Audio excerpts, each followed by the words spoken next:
We're going live. We're live. Woohoo! Yes. Welcome, everybody. Welcome. Thank you. Thank you. Thank you. Happy Thursday. Happy Thursday. Oh yes, we're cute. We're all live. I just had to check. If y'all want to share to your pages. Oh, Yeah, from my page on Facebook, you can just share, start a watch party. How you do that? see, you're supposed to tell us that 5 minutes ago. At a watch party. I don't know how to do that. Andrea, share. There's a share arrow. Me don't have no share button. Yes, you have share button. See? Me don't see it. Don't be complicated and difficult. You know me. Yes, I do. Okay. Ooh, share I button. have no. I'm gonna send you a screenshot. I have no share button. Okay. But Oh, that's you're not okay. public. Are you not public? I am. Andrea I Jones, shared.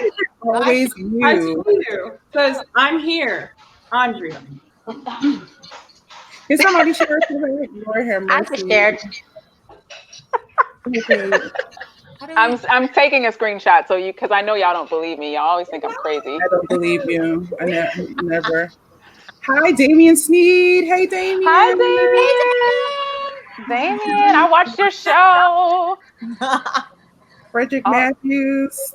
How do you see all that? Yeah. Oh well. Oh, it's on my On your page. Oh, we have to go to your page. Yeah. If we go into the show, you can see. Yeah. Go into the show. Into the show. Oh, y'all don't believe me, y'all. Well, I want to thank you all for coming on to Kiki Combos. It is an honor and a privilege to be sitting with all this beautiful talent, all these amazing women, all these awards and accolades, and first time this, breaking the mold for that. I mean, it's all about us right now in this moment, right? Yes. That'll be. Amen to that. Finally. Finally. Woo, it's our moment. We're going to step into it and we're not going back. No. Broke the mold. There's no back. No. Going. Right. Forward, only forward. You know, I have to say when we well, we were on, I don't know whose page were we on? Janinah, was it your page? When We were when the article, when Tanya, Heather. Oh. there it is. Yeah. Heather's page, and we'll talk about that in a little bit. We talk about making we were commenting on an article. Yeah. Janinah was tagging everybody like, ooh.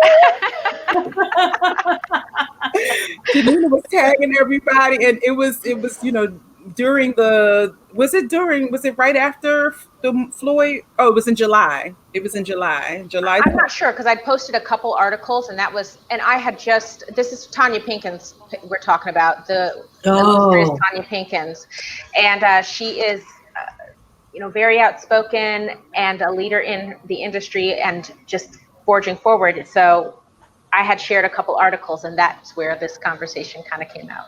Yeah. Yes, and I said, maybe we should have a convo where we unpack. And she was like, yes. and we went into a private chat, and I was like, if y'all just pick a day and let's do it. And so I'm so happy we are here doing this, and to see you all. God bless you. God bless you. So I'm gonna ask you all to talk a little bit about yourself and how you got started in this art form. So who wants to go first? Come on now, don't be shy. Janinah, I'm gonna start with you then. Dog bited. Okay. Well, so I'm from Los Angeles, California, and my dad is a jazz musician. So I was raised around music always, but I always say that I've come to the planet a singer. So from as early as I can remember, I have been using my voice. I've been singing and singing all the music that was in my house and been a participant of this music.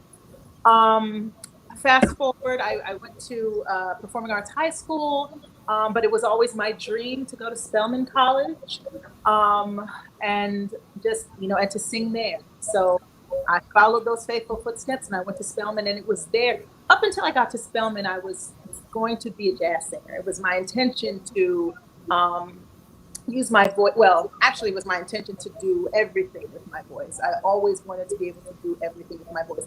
At that time, however, jazz was the main vehicle that I was using to learn.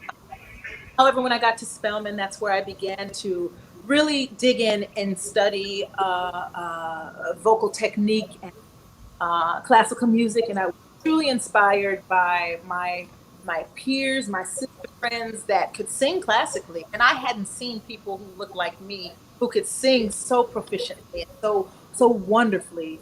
So I wanted to do that. I said, okay, I'm gonna continue with my jazz because that's home for me, and I'm gonna set out on this course of classical music and see what happens and discover. So I kept on going. I went to the Eastman School of Music, and I continued on this trip, learning and discovering my voice and the vocal literature.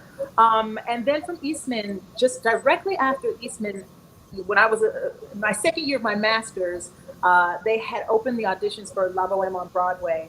And they had reopened them because they had closed them. And they reopened them. And on a whim, a friend of mine told me that they had reopened them, and the email was like, don't call, send a video of yourself sitting in a chair with the camera from the ceiling. It's very bizarre, direct. And I took it to my voice teacher at Eastman, and she was like, we gonna call. So we called and said, we can come down there, we're close.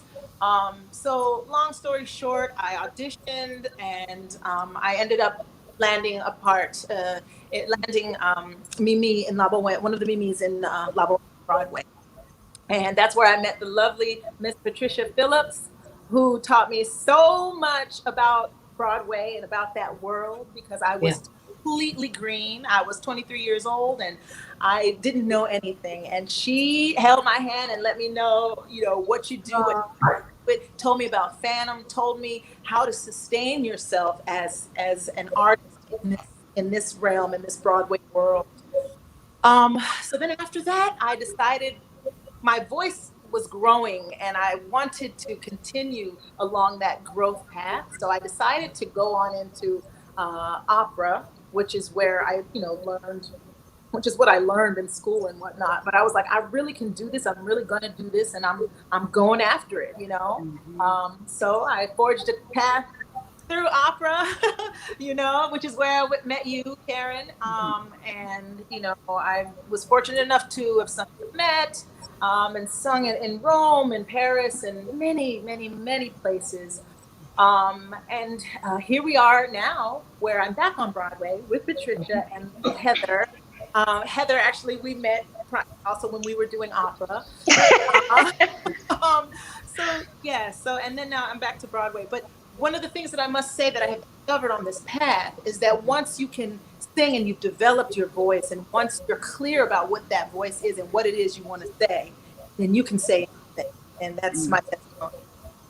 Amen. Amen. We'll talk about saying all the things in a little bit. But Patricia, talk to us about how you came to this art form. Sure. Well, I grew up in Denver, Colorado. My parents, my dad was in the Air Force, and he met my mom in Italy, and they were married there, and he brought her to the United States. So I know now what my DNA is. So I'm African American, but I'm also European. And the journey for me was I had a great 8th grade music teacher, and then I had a great high school program, and I auditioned for one college, which happened to be Carnegie Mellon University, and I got in, and the programs there that I got into was the vocal performance program, which was a classical program. And thank God that, I really had an angel on my shoulder that drove me in that direction, because that is what all of my training is and the way I still perform. I was not in a position to pursue a career in opera. It's very expensive to be able to, you have to pay to audition, you have to pay to, an accompanist. So I started going to auditions for musical theater stuff, and got my equity card in Pittsburgh, and I was given my first Broadway show, and it just sort of rolled from there. But I was always using my classical chops all along the way that have me still singing Carlotta at the age of 57. So Yes. good stuff. And I just booked a teaching position at Penn State University in their musical theater program, and hoping that I'm going to continue to do a little bit of both. But yeah, that's pretty much my story, and very proud of my son. He's a senior at Carnegie Mellon this year. He's going into international relations and politics. Thank God. So we need him. He's a feminist. He's a person of color. We need him. So. Amazing. That is amazing. Not music. Yay. And just for safety, we all know that. It's not that we don't love what we do. It's just to have a more secure, financial picture. So. Absolutely. Absolutely. Miss Alicia. Oh, thank you, Karen, for having me. And thank you for all your previous shows. They've been fabulous. I think the way that these women are telling their stories is so interesting. And if I had to choose a hook for myself, I think it would be that I come to it through writing in a way. So I was born on the West Coast in Palo Alto. And my dad tells a story that I just had the loudest, most obnoxious voice in the little baby unit there, the nursery. Yeah, the nursery.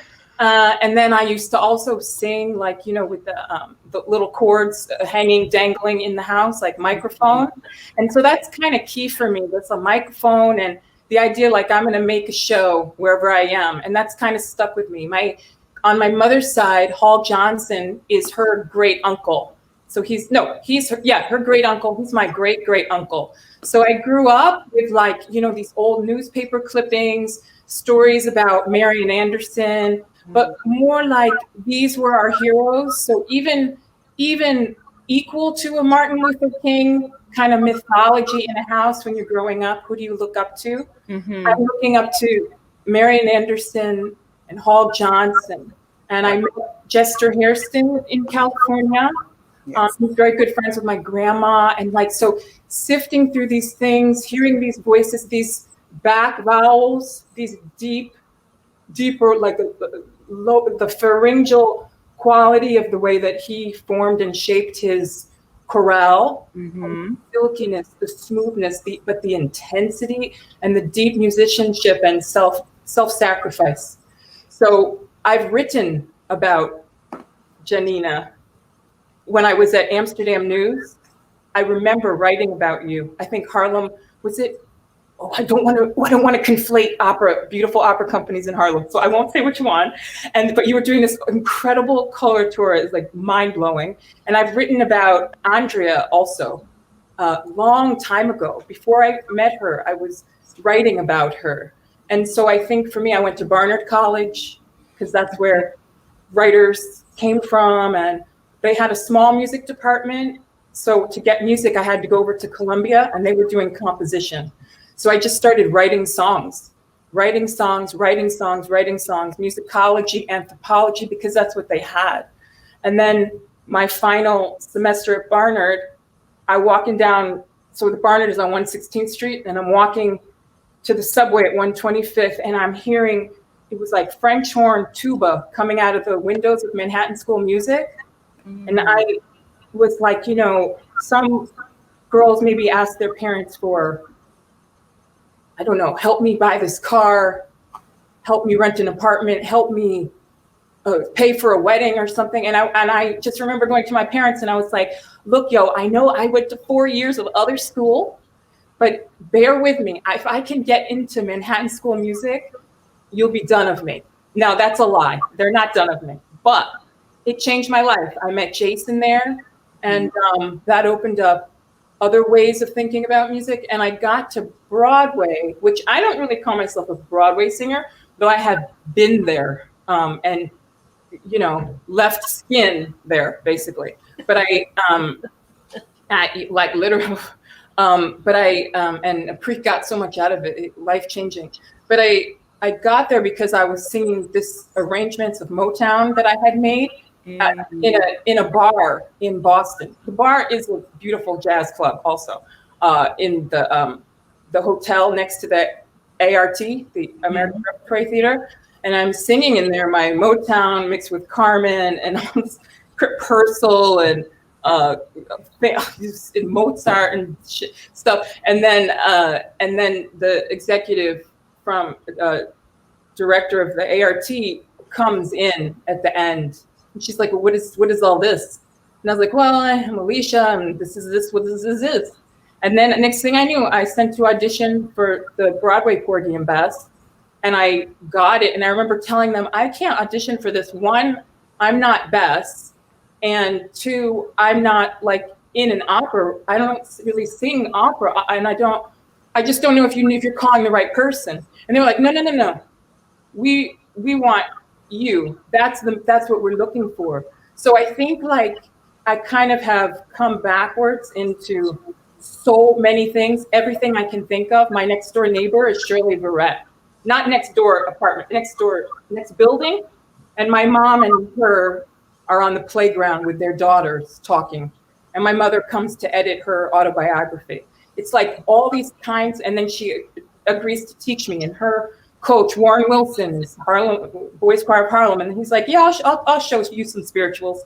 But I coached with him for like 6 years after. So it's kind of until he passed away. So I think it's kind of like, to just be clear for anyone, the people who have a plan, they're blessed. You should follow and invest in them. But there's also a wild energy out here, and trust it also. Give it space, because sometimes it's the one running around the outside of the house. Trouble coming. You know what I'm saying? Yes. And sometimes it's the one already in the house who unlocks the door and lets you in. So thank you, Karen. You're welcome. Here. Good trouble.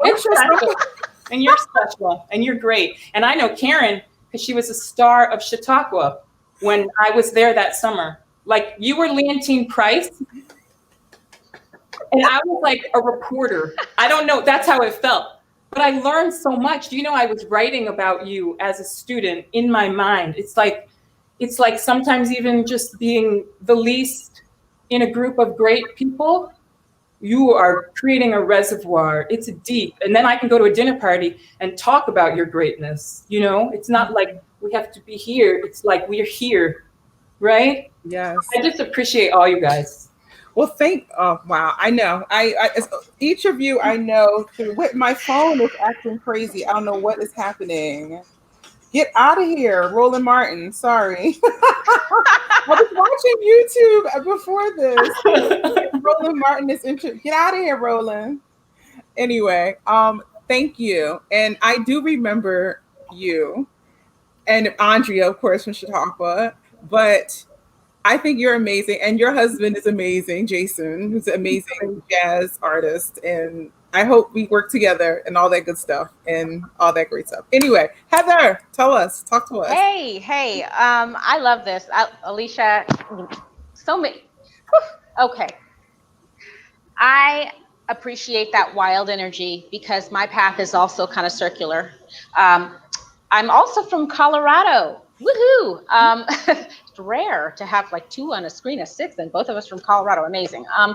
But I grew up in Inglewood, Colorado, and I actually went to school for science. And I sang throughout my life in choirs. I loved choir. My grandfather was a pastor of a CME church in East Texas, and my first solo was in his church.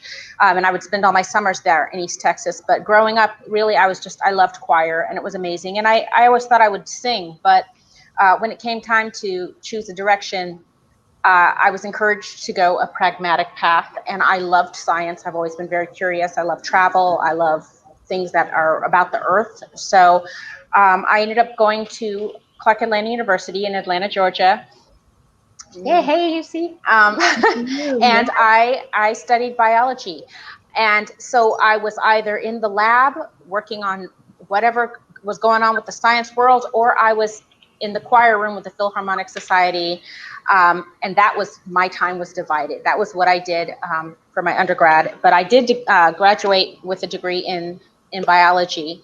And after I graduated, I thought, well, I did the pragmatic thing, and now I want to do other things. And I was traveling a lot, backpacked around. You know, my other great passion is travel and experiences like that.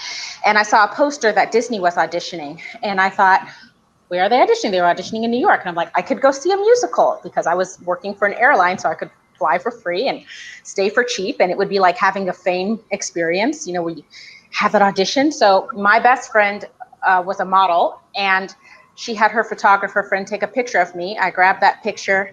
I took like 3 songs, two of which were completely inappropriate. And I went to New York, and I stood in line all day for about 8 hours, inching along the sidewalk, because I didn't know once you got a number you could leave, because I had never done an audition.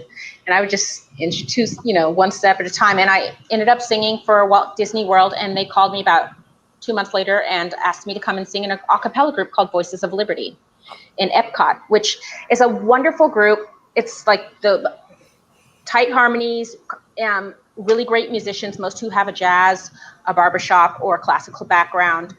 And it was great training for the rigors of constant performance. Also, just from a musical perspective, it's kind of the creme de la creme of vocal groups there. It was like take 6, add 2 tight harmonies. So that was my beginning of performance professionally. And I went back home to Colorado for a little while, and I ended up doing my first opera in the chorus of Porgy and Bess with Willie Waters, who was artistic director at Connecticut Opera at the time. And that was a tremendous experience for me. I had no idea what I was doing. I was so green. I had worked for Disney, and I sent him a tape of me singing the last bars of He's There, the Phantom of the Opera, that Christine does, Up and Goes to a High E.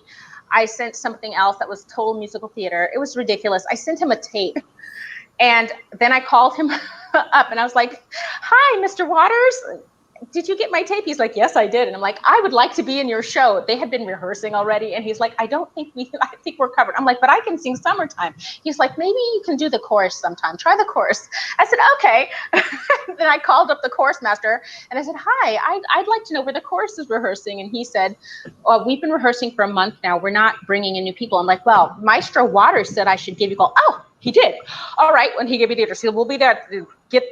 Come right away. We'll get it all set up. And I walked in, and I sat next to somebody, looked on their music, and I kind of slid into the production. And that was really important, because then I met Maestro Waters, who invited me to come down to Houston to do a summer program with him. And that was when I really got exposed to opera from a perspective of me doing it. And that was very, it was wonderful when someone kind of takes you and plucks you and gives you an opportunity to learn. Prior to that, my exposure had been PBS, Leontine Price, and we'd sit there and get riveted watching her sing.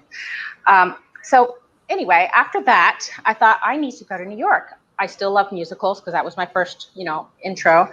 And I did some musicals in Colorado. And then I flew to New York and thought, this is where I'm going to make my mark. And I had just barely gotten there, and 9/11 happened, and everything stopped. And I was blessed to meet my voice teacher, Virginia Davidson, and my mentor through friends I had met through opera. And she took me under her wing, and it was a good time to go to grad school. So since there was no performing happening right in the aftermath, and there was so much going on, I ended up going to Manhattan School of Music, and I got my master's in music there. And I came out of there all on the opera track, because that's what I'd been studying, and my voice fit that, and it felt right. But I was never far from my love of musical theater. So I sang wonderful places all over the world. I've had great opportunities. I did my Carnegie debut. And then Porgy and Bess on Broadway came up for the auditions, and I called my agent and I said, I got to get an audition for this. I've done the opera all over the world. It's a musical, and I love musicals, and I came here to do musicals. So can you get me a spot? And somehow he managed to do that. And I had the pleasure of making my Broadway debut in Porgy and Bess with several of the lovely ladies on this call. And right after that, we were closing, and I ended up overlapping by 2 weeks. I got cast in Phantom of the Opera, and during the last 2 weeks of our run, I was rehearsing Phantom during the day and singing in Porgy at night. We closed on a Sunday and I was in Phantom on a Monday, and it just kept going. And so since then, I also love the idea of doing all kinds of things. I don't like getting stuck in genre. I like to try different things. I've done guest entertaining on cruise ships that allow you to kind of create your own space. I love recitals. I love pulling in different things. I love the old practice where it didn't feel so rigid, where you sound like this, you're supposed to sing this. I love the mix of genres. And so I'm all about that. And it's made a lot of opportunities, especially in an industry that's really tough, to be able to be a little flexible and make a living out of that is a blessing. So. Amen. You spoke you dropped so many gems in that. It's amazing. And what's most important, I think, in this conversation is that other artists will be able to see that this is the way of the future. This is the way we have to. You can't be stuck in this one, like, I sing here, I do this thing. Like, particularly if you want to eat and you want to continue to expand your art, Andrea, tell us. Hey, y'all. Hey. First of all, I just had arugula, so you need to tell me if I have arugula in my teeth. Do I? No. Okay, good. All right. Karen, first of all, for real, I wanted to say congratulations on your show. It's so beautiful. And I am so excited for you and the things that are happening for you based off of what you're doing and your sharing and your love of the arts and how you are inspiring so many people. I just want to say I'm so proud of you. Thank you. And I wish you the very best, and everything that is coming to you now are the things that we all knew were going to happen for you, watching you through the years. Like, seriously, you're soaring, and I'm so happy to see that. And also, I've known Karen Slack for many, many years, and I feel like I've grown up with her, really. So if you guys want stories, I've got them. Oh, okay. Talk about yourself, please. But no, it's so wonderful to see all these other ladies here. I've worked with each of them in some capacity or another. And not only have I worked with each of them, but I've also learned. I watch y'all like a hawk, and I'm taking notes. To, like I have little gems from each of you on every gig that I've ever done, and I take it and I use it so that I can be better at the next thing that I do. So in addition to Karen, I just want to thank all of you all as well. So I'm from Louisville, Kentucky, and I grew up like most people, like singing in church. I was singing, gospel music at like 4. I was bad, but I did it, and and it was fun. And my family sang, and my mom played the organ, and so there was all that. And I'd always loved music, and I was a madrigal in high school, and I was a choir geek and all that. So I decided to go to a Black school. I wanted to have the Black experience because my parents had gone to Tennessee State. And I thought, okay, well, let me go to this Lincoln University, which was the first Black school in the country that was giving degrees. So apparently they had this really wonderful choir teacher there who was, I think she was the aunt of some of the guys in Take 6. And she was, very well known. So I thought, well, let me go to this school for a year, and then I'll just so I can get that experience. Well, I got there, and she retired before I got there. She wasn't there anymore.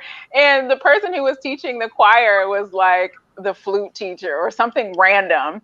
So I thought, oh gosh, what have I gotten myself into? But there was a wonderful voice teacher there named Doris Mays. And I told her, I'm going to only be here for a year. I'll study with you for a year, and then I'm going to go to CCM. I want to go to conservatory because I want to sing music theater. And she said, you're not going anywhere. You're staying right here. You're going to learn how to sing classical first, and then you can do whatever you want to do, but you're not leaving. And so I listened to her because she was scary. and I stayed, and I had a lot of fun. I mean, I sang just all the wrong rep while I was there, but I had a good time, and I got a lot of exposure because they would bring all these dignitaries in and a lot of, celebrities. And because our music department was so small, like when I graduated, I was the only voice major that graduated, and the only other music major that graduated with me played violin. So there were only two of us, so that's how small it was. So I got to sing a lot, which was great. And then I did a year of grad school in Colorado. I went to University of Northern Colorado for a year. And the summer before that is when I met Miss Slack.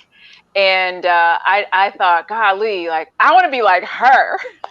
So, Karen had, won the Poncel, and she was singing all over, and she just seemed so polished to be so young. And I thought, golly, I really would love to be in a place where I can be exposed to people who could help me like that. So I came to study in New York City for a year, which was a lot of fun. And what was really great was Karen was at Curtis at the time. And I used to drive down to Curtis to go and hear her and some other friends in concerts. So I was just learning a lot, again, taking notes. And while I was singing with the American Spiritual Ensemble, I'm sure a lot of you guys who are listening have heard of that group. I was singing with them, and I auditioned for the University of Kentucky while I was on tour. I auditioned just for the heck of it. I did not want to go to that school because I was from Kentucky, and I had no interest in going to grad school in my hometown.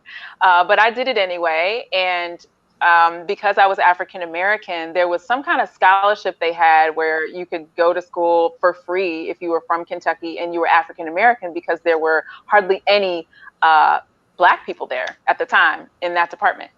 So I stayed there, and it was so fun and nurturing that I stayed a third year just because. And then I ended up actually going to CCM, University of Cincinnati College Conservatory of Music. They had an artist diploma program where you don't have to take any liberal arts and any of that good stuff. So I was like, oh yeah, that's the program for me. So I was there for 2 years, and I studied opera.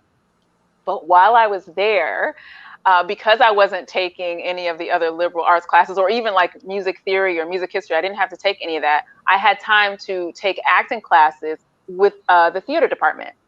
So I just got a taste of that, and I loved it. It was so much fun. And I thought, okay, I think I want to explore some of the things that I said I would do when I was a little kid. You know how everybody wants to, be on the stage and be, we all wanted to be Annie and all that kind of stuff. And so I thought I'm going to keep that in my back pocket. So after that, I did, a couple of the little young artist programs or outreach programs, and that was a lot of fun.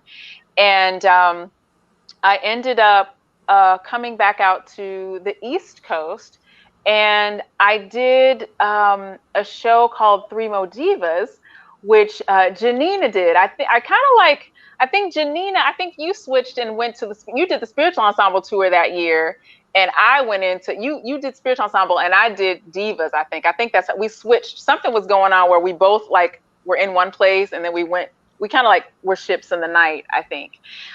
So I did Three Mo Divas, and that was a show where you sang 8 genres of music. And it was definitely a challenge for me, but I thought this is something that I would like to explore more. And my husband was in Three Mo Tenors, which I know a lot of you guys have also probably heard of. So this was like the sister group to that. So it was a lot of fun, and I started just auditioning in the city.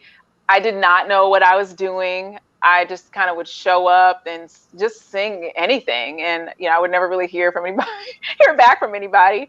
And then Puma happened to have been in a workshop of, Puma is my husband, by the way. He happened to have been in a workshop with Heather and with Alicia and of Porgy and Bess. And some kind of way I weaseled myself in. I don't even know how I ended up there, but you're good at that, Andrea. I had actually, let me back up. Before that, my good friend Karen Slack had an opportunity to sing in a film called For Color Girls, which is actually, I think it's on Netflix or something right now, and she helps me weasel my way in there. So yeah, you're right. I am kind of good at that. anyway, we ended up doing Broadway, and it was really wonderful. And I got to perform with Heather and Alicia, and it was so special. And I did that audition. I had just had a child. I did that audition 2 weeks after having a baby. And so it was kind of a miracle that I made it in that show. And afterwards, I started doing work with like a lot of legit shows around town, and did like The Sound of Music that was on NBC.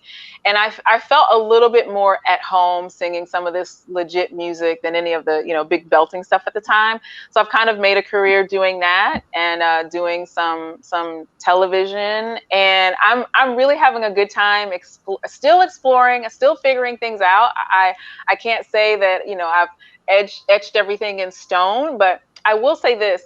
I will say, I want to give a shout out to Alicia Hall Moran, who is on this panel, because she hired me to go to Italy to sing a show that she wrote with her husband.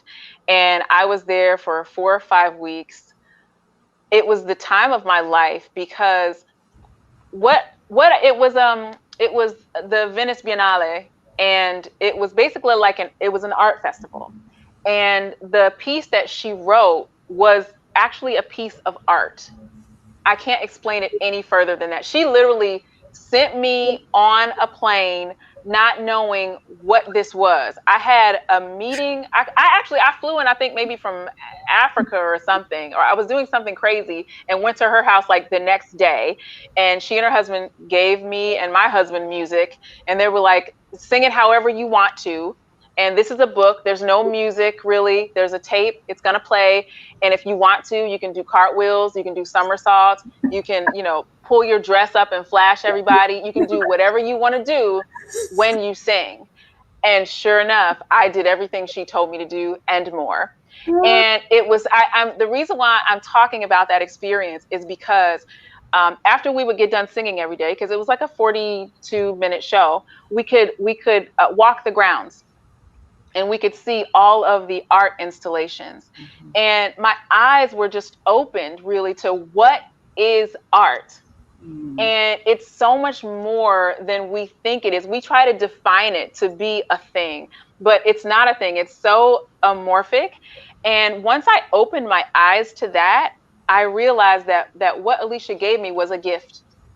And that I don't have to be defined by these degrees that I got in school. I don't have to be defined by doing a Broadway show or off-Broadway show. Like, we are so much more. We've got so much more inside of us to give to the world. And if we try to confine it to this is art, this is classical music, this is Broadway, then we're losing out. In my opinion, I just think we're losing out. But I realized that experience really was... it opened doors. Yes. It opened doors in my mind. Yes. You know what I mean? Mm-hmm. I will be quiet now. Thank you. Thank you, Andrea Jones. Mute. I've spoken. We always say she needs to have her own comedy show, her own show for sure. It's long overdue. No, but Andrea, I'm glad you said that because, two parts. I'm glad you said that because I really feel like my artistic voice in Newark, where I don't have the same kind of, I guess, constraints. I don't feel as constrained in Newark as I do in, the standard repertoire. And I really feel like it's opened me up in a way. There's no rules. There's no rules. You make the rules. You make them. Yes. And if I want to sing a phrase like this, there's no one before me who sang it that way. And even if they did, it's not this whole tradition of 200 years or 100 years of the way somebody sang a high note, or whatever phrase. You've got all these ghosts. There's like these ghosts that hang around making you do things. Absolutely. And you're like, you're dead. Stop telling me what to do. Exactly. And, all of you all are classically trained, you have degrees and, in vocal performance or some kind of classical, genre. So you go in and we all think I'm going to be Leontine Price. Like I'm going to be the next Shirley Verrett. I'm going to be maybe you don't think that, but other people put that thing on you. And then, as I was reading one of Andrea's interviews, she talks about the detours. and how, you know, how they land you where you're supposed to be. You know, not saying that you're never going to do the thing that you wanted to do, but when you start out, there's no way you can think I'm going to be doing these other genres or be a multi-dimensional artist. So talk about that. Talk about those details. Talk about the multi-dimensional ways you can create art. I would like to say about when you were saying you're performing a new role and you feel that freedom, and then there are no rules.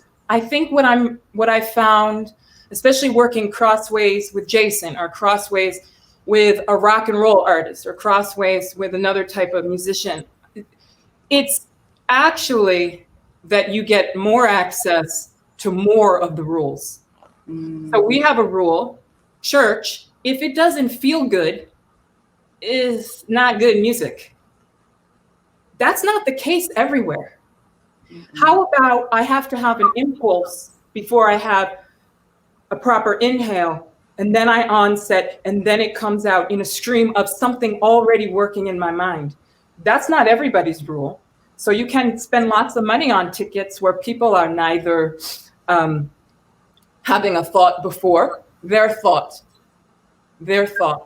And the ways in which we integrate that. You know, when AJ sang on the stage, I don't know what happened, but I know Aretha Franklin came and she has sent flowers to all the stars and then one set of enormous roses up to the ensemble plaza, noted to AJ for how she sang Strawberry Woman from Aretha Franklin. So when I say, was there anybody in that room who could have told AJ, no, sing to make your mother cry?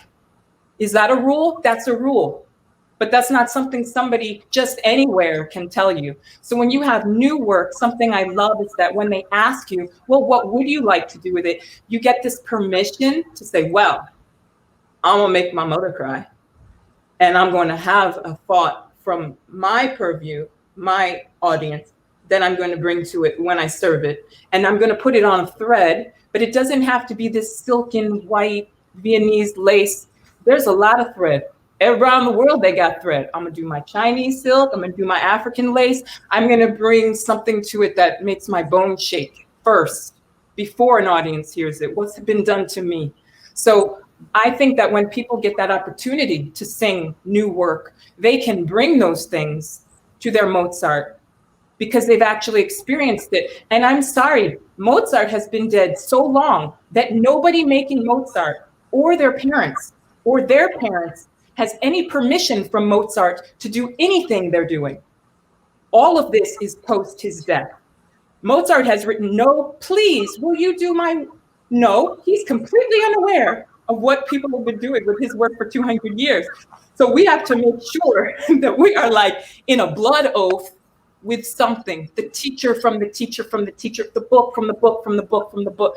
And it's like kind of catch as catch can, but anybody who's not humble in that work, the greats are always so humble. And if we get those conductors, we're so lucky and happy, right? Because they know about making your mother cry. They still care. Yes.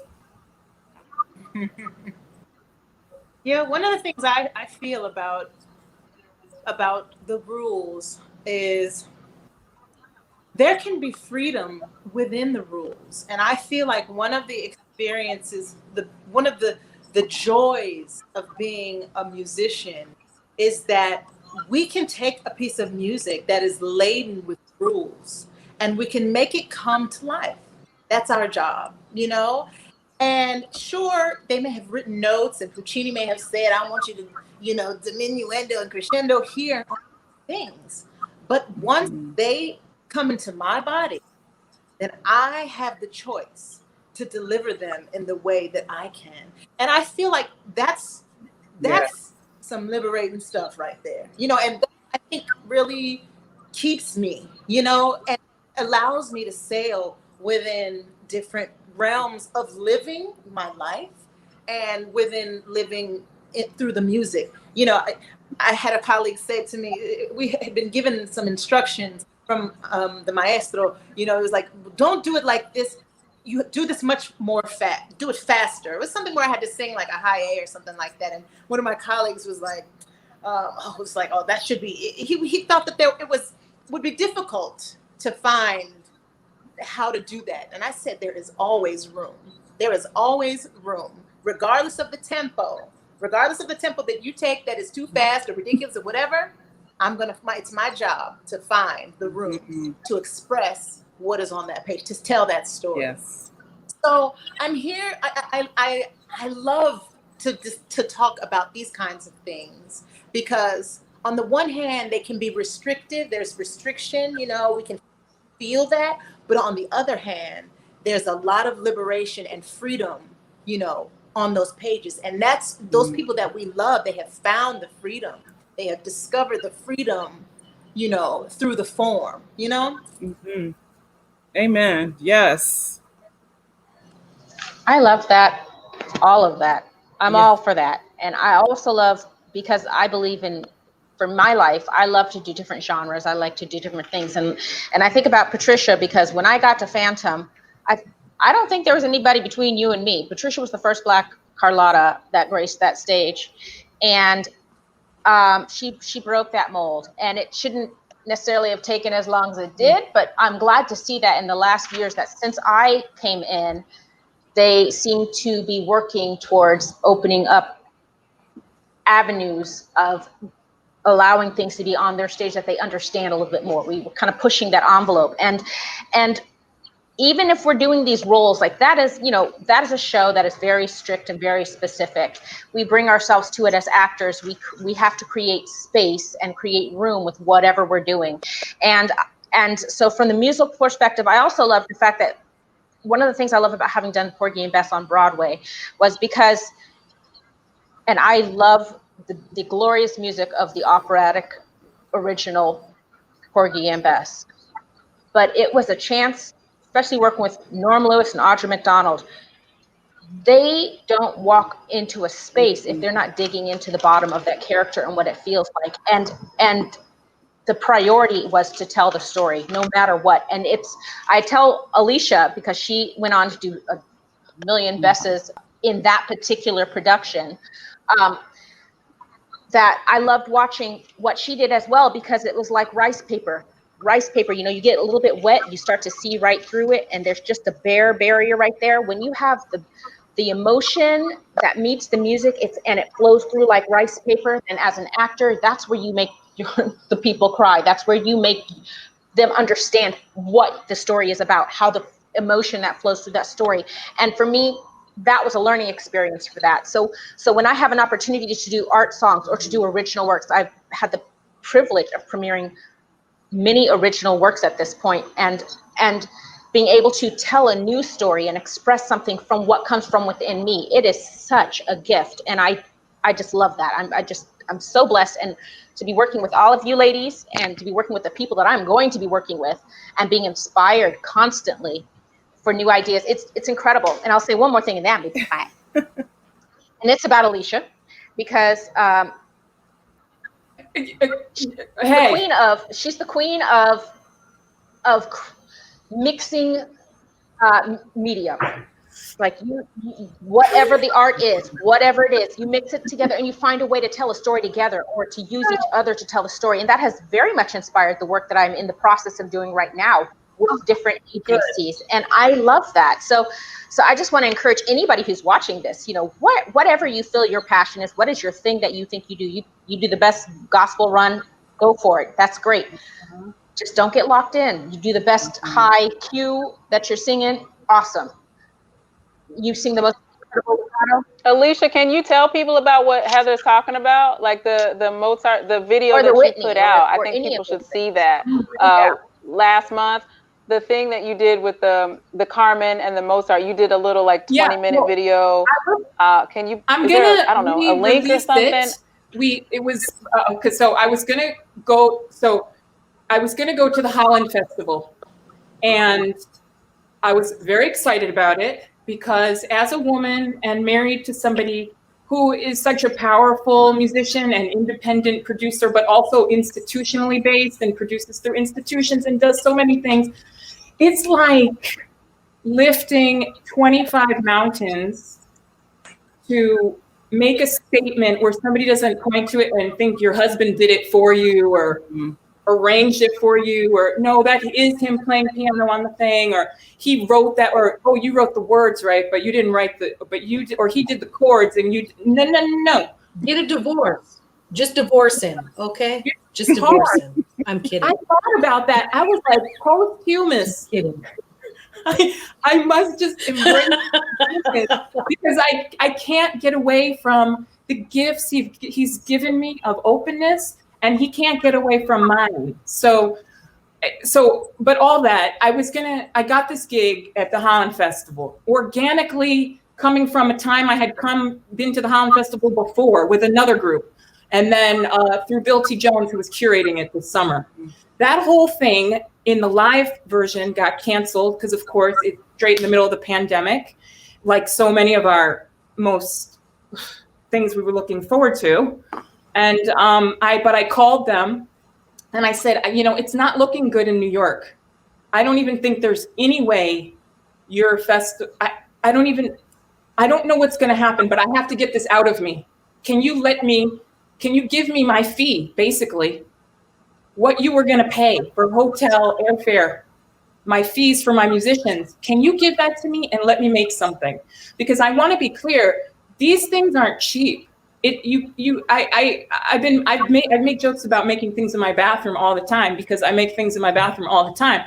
But when it comes down to it, you can't do these things alone. For instance, two great singers, Barrington Lee and Stephen Herring, joined me on that. Amazing bassist, guitarist Thomas Flippin. People.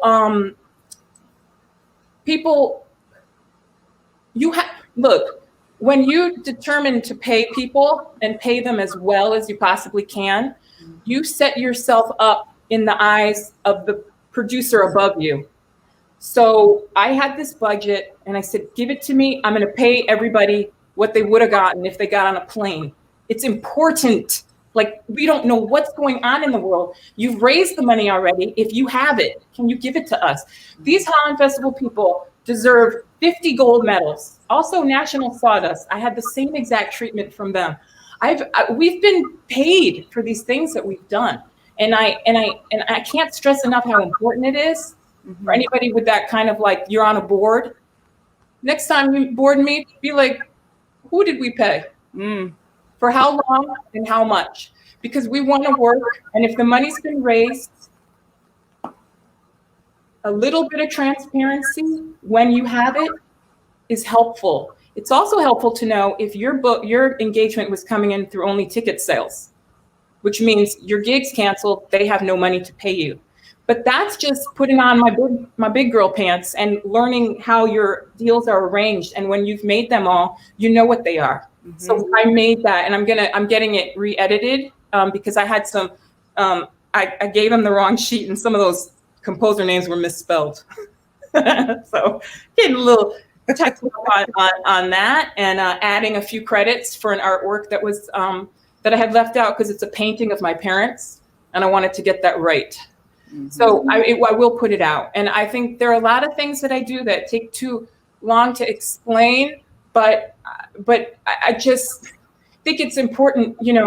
I've been working with these people forever. So then when you meet a new person, Barrington, I asked him to sing it because he came to hear me sing, and I went somewhere, that Colorado, that all black Oklahoma, that musical, it's the best thing. It's freaking amazing. It was so good. I was like, oh, please bring this to Broadway. It was so good. And he was in that, playing Jed Fry, really scary. And then I had this one small Don Giovanni part, and I just thought of him. But it's like, when we go and see each other, we come to each other's things. Like, it's so important. And I'm telling you, Miss Slack, your opera, the fire in my bones, fire shut up in my bones, or fire shut up in my bones. It's like it's the book, right? So I did not get to see that, and when it comes, we are flying to see it. And I think sometimes it comes down to that. Yeah, like, we got to get on the plane. We got to get on. Our stuff is sometimes far and in between. might have to get on Amtrak if we can do that for each other. Because one envoy does a lot. Mm-hmm. It does a whole lot, Alicia, right Right. here. And Patricia, when you start your new post, you need some masterclass singers. You need some people to come out there and sing. You know, we that's the beautiful thing about, we're so lucky. I'm sitting here looking at all these women that I have had a chance to work with and sing with and know. And that's how you build. You build with each other. You keep building, and we'll be there.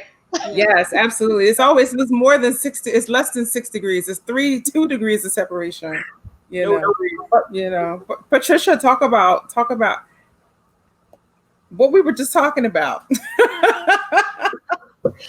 Well, it's so interesting. I mean, I'm sitting here listening and learning from all of you, and I am in this position now as an educator, and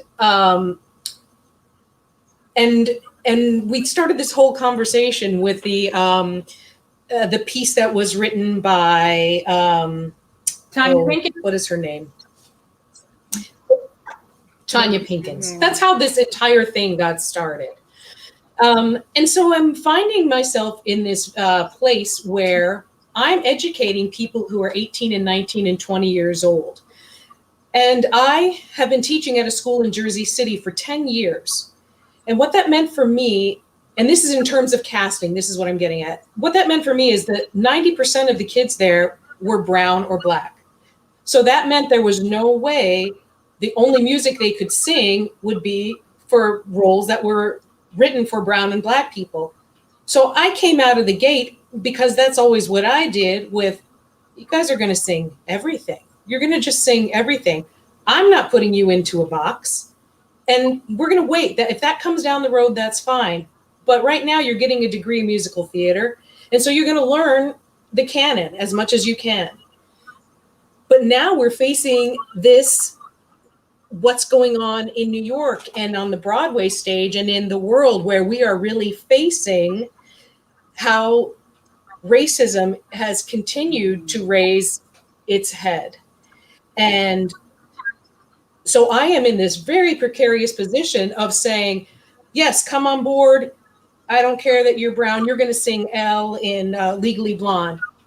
But look over there, on the silver screen, and look up there on that stage of people. And what is that reality? So I feel this sense of I don't feel it for me as much anymore as I feel it for the kids that I'm educating, to give them that power to say to themselves, yes, I can be Christine in Phantom of the Opera on Broadway. I can play Mary in the Librarian. And again, I'm saying women particularly, but I mean that for men and women and transgender people, that we just have to open that up. And as grown-ups, we have got to think in that way too. And it's everything that you guys are saying. It's just the way that it's our mindset. It's how we think about it. It's what we project and what we bring to it. It's so important that we stay open and not in these little boxes, and not in what was written 200 years ago or 50 years ago, even 50 years ago. So that's a challenge for me right now. And I just want all of us, the people who are out there and who are hiring and making these decisions, like, I want them to know that I'm bringing everybody up, and we're all going to be able to do it. And you guys better open up your minds and your hearts, because this is what we've got to have a stage that includes everybody. Absolutely. And so that's where I am. It's I feel this weight, but I also feel this great, this presence and this great challenge. But I feel like knowing that you guys are there and you're still building, and I know that you're going to be reaching down and pulling these people up to help them, is a great comfort to me. So when I'm listening to you, I'm like, this is amazing that these women are still, because I feel like I'm at sort of a different place in my career, but you guys are still building and growing and believing and making things happen, that I couldn't be happier to be on this panel, and honored and humbled, because you guys are great thinkers and great minds, and every one of you can sing and we all know that that's a gift. Not everybody gets that. Not everybody gets the gift. And every person sitting here has that gift. And so I'm honored to be here, and I will be calling on you guys for your help and your support along the way. So don't put your phone down. Don't keep it on open for me, whatever. That's what I'm saying. That's where I am with what's going on with me and my heart and my journey right now. Just a lot of hope, and knowing that, and the fact that we're talking about it so transparently right now. Mm-hmm. We've never spoken this transparently about it before. And that gives me great hope. Yes, so, it's a time. It's a time. It's a time. Yeah. I wanted to talk about who gets to tell the stories. I often speak about that, like who gets to tell the stories, who gets to direct the stories, who gets to write the stories. And as an artist, particularly as Black women, how we navigate through this creative world, in now that the world has opened up, and many of us who have not had opportunities to be, at the top, the executive director, the creative producer, or we're creating our own shows, or it's been happening in other places. I'll have to speak as someone who solely sings in the classical world. There are no Black women running companies. There are no, there's one costume designer, Jessica Jean, and I mean, we just thought we're not, and now we're in these spaces of like, oh, we're getting our phone calls answered, and we're getting emails, and people are wanting to us to be in these spaces. So talk a little bit about how you're navigating through all of this time. This is where the Tanya Pinkins thread comes through, because she's somebody I know and appreciate and admire from professionally, and I've had the fortune of running into her in several different occasions. And I think the thing that she wrote an article that said, who loses when white creatives tell Black stories? And you can put the different whatever ethnicity group in the different places, but the point is we need to be able to tell our own stories, and representation matters. We need to be seen. We need to look up there and see, seeing Leontine Price on PBS changed my life. It made a difference. It was the first time I'd seen something like that. But something that also was stated in, I think, her most recent article, but it was actually, I think, Rashad Robinson from Color of Change, but he said, don't confuse presence with power. And so representation matters, but the other side of that coin is don't confuse presence with power, because just being there isn't enough if we're not having an influence in telling our stories or expressing it authentically, because so many of the stories that we are cast, and when we're always like, it doesn't really matter what color you are. It's a story about love. It's a human story. It's a story about betrayal. It's about whatever it is, but you have to tell it authentically, and we have to have a part in that. And if we just allow ourselves to be there and don't take up whatever our personal power is to make a difference in that, we are losing out, and we are making it harder for other people. And that's so important. So when we have the opportunity to curate a show, or to collaborate, or to choose who's going to be casting, who's in the room for casting a show, that's incredibly important. There was a little meme that went up saying about casting. I actually posted it on another forum at some point, and it basically had images of the company, pictures of several major casting companies in New York. There weren't any brown faces. I think there was one in one of those pictures, and I posted it and asked, who of you on this forum, and it was more for theater and TV film, are interested in being casting directors? Who of you are interested in who are you producing? And it was really great, because there was a lot of people who answered, said, hey, this is something I want to get into. And there were other people saying, hey, I've been doing this, and it became like kind of an opportunity to hear that. So when we have a project and we need to get somebody in there to help cast, we have a choice at who's behind the table. We have to be on every side of the table. And like Alicia said, we need to be in the room with the writers. That's huge. So all of that is part of being able to tell our story. And we need to take ownership of whatever influence we have to do that. I also in whatever genre. We don't have to wait. We also don't have to wait for other people to call on us and say, hey, you want to be a part of my project? You know what I mean? Like I I went to a show, I think it was maybe less than a year, maybe a year and a half ago. I saw such a beautiful cabaret in like the basement of some studio in New York City. And there was this singer named Janinah Burnett who had a couple of jazz guys doing this thing, like that thing that she does. And she was just like, you guys be on the lookout because what you're experiencing right now is about to be a thing. So get ready. And I was like, she ain't waiting on nobody. She ain't, and why should she? She has the talent. She's been to the same music schools that the people who could hire her and have hired her. She has the same education. Why should she wait? So I think that's my thing, is that same education, if not more education. If not more. And it's like, and you guys, there are people who are when I was talking to Puma about this today, I said there are people who are winning awards at film festivals from films they created on an iPhone. They're doing shorts on iPhones that are like 3 and 4 minutes and winning awards. So I think that the time is up. I'm talking to myself now, if you can't tell. Do it.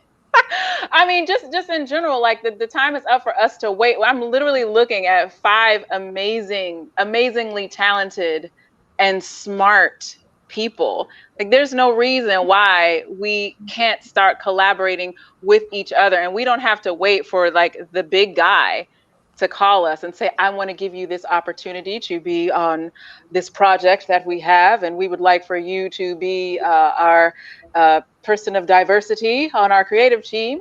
Welcome. Third key from the left. We don't have it. I think we all realize that, you know. I'm stating the obvious now, but for this group, but not for necessarily everybody who's listening. So if you're listening, you have permission to take that, take it, whatever you have, take it. Don't be afraid. And if you don't know, reach out, ask somebody. This world is so connected right now. It's not hard. It's going to be amazing. These are the things that, Patricia, you're going to have the opportunity to teach a whole new group of people. And we're going to be there to support it because it's absolutely the future. And this is, you know, something that is not new. This is something that our ancestors have laid out before us. Ciceretta Jones had her own situation from which Florence Mills came out, you know. So we have always had to, in this country, create things for ourselves, you know. And so I think that's something I've been doing a lot of just studying of the history, just to understand. It's really, my mother has really been such an instrumental just person in my life, of course, in general, but now more than ever to say, what is our history? What do we need to know that we do not know about the people who have come before, who have laid out a path for us to walk? What do we know about that path? This ain't new, you know. This is something that we can learn from our forefathers and mothers, you know, and honor them in doing so. So I'm definitely saying to everyone, spread your wings, you know. That path has been laid out for you. It's an honorable path, you know, and you know, we can take it right on into the future. So if you have classical training too, then you're in a place where you carry your instrument. And I think that's really important to think about. It's hard to be a pop singer for under $10,000 a second in a live moment, even in the privacy of your home. It's hard on them if you want to be about that and pursue that career. It's really difficult. But if you're training your voice and your diaphragm, you really, and I mean, people have been paid money, such as I have been paid money, to go out on the sidewalk or with a microphone and say this propaganda as laid out by such and such visual artists. And it could get covered in a magazine. And you can be sent to Germany and present this work, but you also have to be able to kind of stand there where you are all of the Blackness. And this is something that so many people who are in the system of needing to be cast or needing to be as, I'm going to just say, friendly seeming as possible. Like, I'm very nice, but sometimes people think that you saying what you think is just automatically not nice. Just actually go and be perfect, and don't. And I've always been attracted to, and also gotten to work with people who need somebody a little more mouthy, so they can get the feedback. Sonar, like I would like a bat in a cave. You need something to come back, or else you're gonna bang into this wall called this black thing you're about to put up with no black people in it and no black feedback. So it's like, you need the feedback, and what is the best day with the feedback?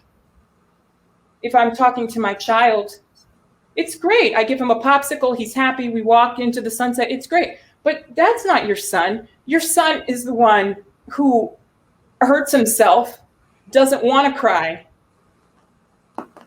lets you see his fall, and then you have to, but first he has to show himself to you till you make him feel better.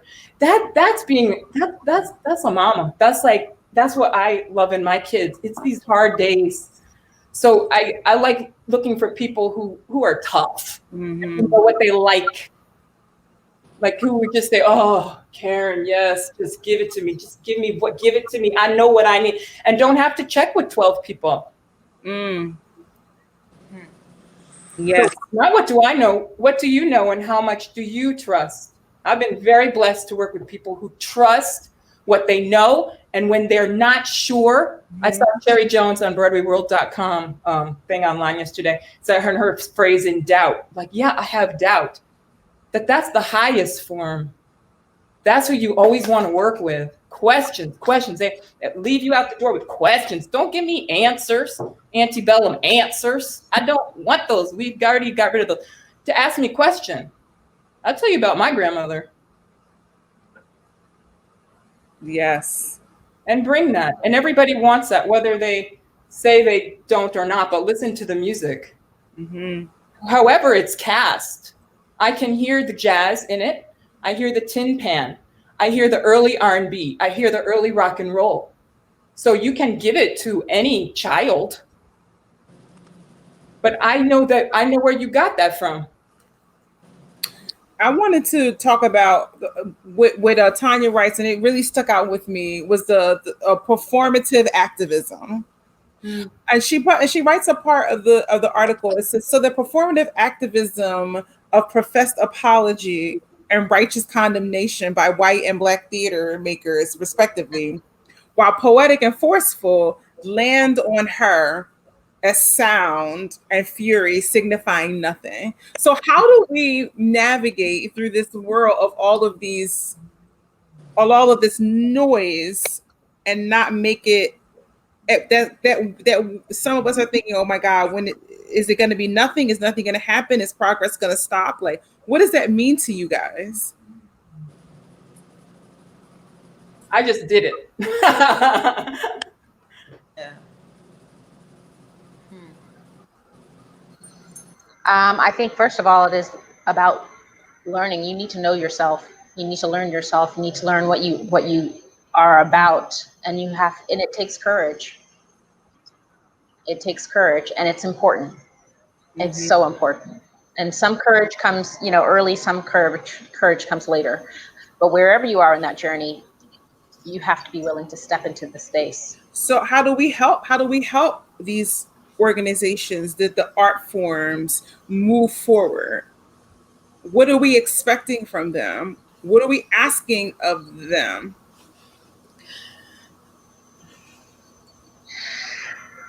That's tricky because we have to have standards for what we're willing to accept and what we're not willing to accept. But I feel very strongly that I'm at a place where with those standards also come my control as a creative, or my seeking space for us to be represented, like I said, on all sides of the table, because representation matters, but don't confuse presence with power. So we have to be in an influential place for that. So we need to have appropriate representation, but the people in that space need to be willing to step into it with courage and with their own voices. And from a creative perspective, I'm looking to collaborate with people doing interesting things. And the people I collaborate with are people who are open to actual collaboration, not just filling in the slot that they've created for what they think you represent. Mm-hmm. And you know, I also feel like so much of what I've seen in the performative activism is much more ego-based than it is about changing the world. And that to me is that's the clincher right there, is when does it become just about you putting yourself live singing or dancing or whatever it is? But there has to be this moment where through all this activism and through all this noise, that there is a coming together that is not necessarily for the public to see, but that the conversation takes place so that the infrastructure can start to be built. But I think that to me, that is when the thing that's been most frustrating. I feel like it's just been about like, look at me, look at me, look at me, and not about, let's get together and talk about this where nobody else, we don't need to do it for everybody else. We need to do it for us to start to really build something that's going to hold us up, so that we aren't just talking about this during the pandemic and then it goes away. Mm-hmm. Now, I'm not saying I'm the person that can do that, but I know that's, to me, what feels like is maybe missing. And so that's my take on it. Mm-hmm. I think we have to also consider, one of the things she talks about is, what are we willing to risk? Colin Kaepernick, she mentioned, these people who have risked their livelihoods so that change could be made.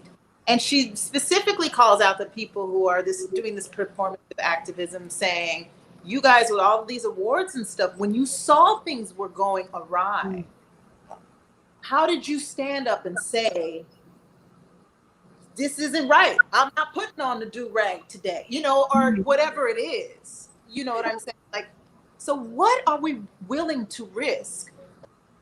We have to ask that question, I was going to ask Heather if I could say this before, but Heather is the sacrifice that she made in Phantom for me, and for the rest of the sisters that come in there after that, is very powerful. And that could have,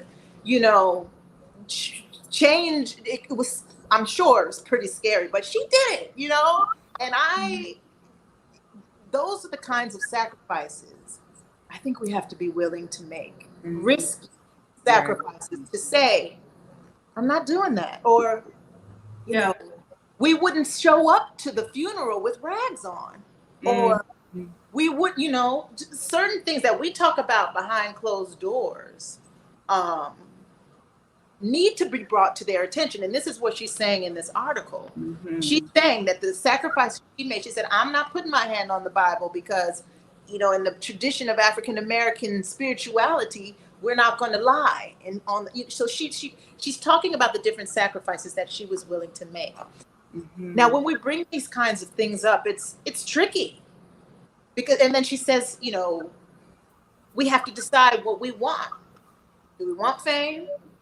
Do we want to make a life, for ourselves in theater? Do we want to eat? So we have to question all of. Oh, no. Come back and unmute your microphone. What happened? What was the sacrifice you made, Heather? Well, Heather, can I ask you this? Well, first of all, when you say what you did, I have a question about all the many stories I've heard of heroism in many productions, which I would love in a masterclass to just go down in a list. She said this, and then this didn't happen. But I can't endanger other people's need to be on the eggshells. It's like almost like I feel so many of our solutions are actually caught up in all of these actual stories, which are a real mythology, that you have to be so accomplished and trustworthy to even get entree to what happened at that show. This information is so rarefied, and it strengthens me every day like a vitamin. But not just anybody. I didn't just hear that on the first day. I heard that after a bond with years with an actress or something like this. So Heather, in a total, how the information that you're going to say or not say, how can we share more stories without needing to have a devil in it all the time? Can it just be, here's the information on how to make this not happen to you, or what you can say, here's a script? Absolutely. I believe that. I think that, first of all, I want to make a very specific point. Like, none of us are here on our own. We are all standing on everybody's shoulders. I'm standing on Patricia's shoulders right now. The fact that I had entree into that space, she was the first one. And my sister integrated the school that we went to, and I came after her. Even though I was right behind her, her opening that door was a different experience. And so I think that I will not get into tremendous specificity, but in this forum, because I do believe that certain things need to be spoken about in smaller circles. But the point of it is that when you have to make a choice on how you are going to be represented and how the people around you are going to be represented, and you have an opportunity to say something, sometimes you have to gather your skirt up in your hand and step into that water. And there is no time like right now. We are in a unique experience. This pandemic, this election, this period of time where following the Me Too, following I'd say George Floyd, but it's been going on so much longer. I just don't even want to stick a name on it. We know so many people, following the vibe that's in the air that has been tamped down in certain places, that has risen to the top now. We are in a position where we can't afford to be silent in the face of whether it's injustice or whether it's just a situation that can be bettered. It can be a small situation. It can be a minor thing. It's going to take a little bit of courage. So we need to show up for that, and we need to be smart about it, meaning it's not an emotional response. We have to be strategic about how we approach things. And when we have the opportunity to have smaller conversations where that's relevant, where there are people who are in that circle or hoping to be in that space, it's worth saying. Or if we are observing something happening around us, I think it's really important to, when I see younger people coming behind me and I observe somebody who may not be able to handle their situation as well, or their temper's getting the best of them, and they're going to cut off their nose to spite their face because they're going to be busy feeling need to justify themselves instead of justifying the situation, making justice out of the situation, then we have the opportunity to talk to them and to create that space, or create that forum saying, hey, I'm going to have a small Zoom with, there's going to be 10 of us on here, and let's talk about what's going on. That is really important. And when you have a chance to hire a young person, or put them, not even hire, put them in a place of apprenticeship, it's really important, because it is, it's not just who you know, it's who knows you, and having the opportunity to put someone in a space and then be able to mentor them. It is a responsibility to mentor in that capacity. It does not mean that you have to, there's different ways of mentoring. So for me, it takes courage, but it's really important to make yourself available to speak when it can be impactful, or when you think it might be impactful, or it might just save somebody else's space. So. Janinah, you want to finish preaching or what? I'm back. Oh God. The whole situation. She was in it. She said, and went black. Yes, I've been there. No, but I was just saying, just talking about the risk, and that can be a challenge. It's a challenge to weigh, am I going to say something? Is this worth it to say something? Is the sacrifice going to be greater than the good it's going to do? So I think we have to be prepared to ask ourselves that question inside, But But then I have a list of questions that we should be able to ask the theater people as well, which is, what is your commitment to equity? Do you think about what is your commitment to equity? Does your board or whomever is doing the cast embrace equity and justice? Are these questions you guys can answer? But I just want to hear what the answer is. I want to hear if it's a stutter or what. I just want to know, just so you think about it. Is in your mission statement, if it is the commitment to equity and justice in the mission statement, and how is that evident in your practice? And then that will begin the question about, well damn, maybe it's not as equitable as we thought it was. So how do we do that? How do we begin to open that up? Okay, we can begin to have a dialogue about how that can happen.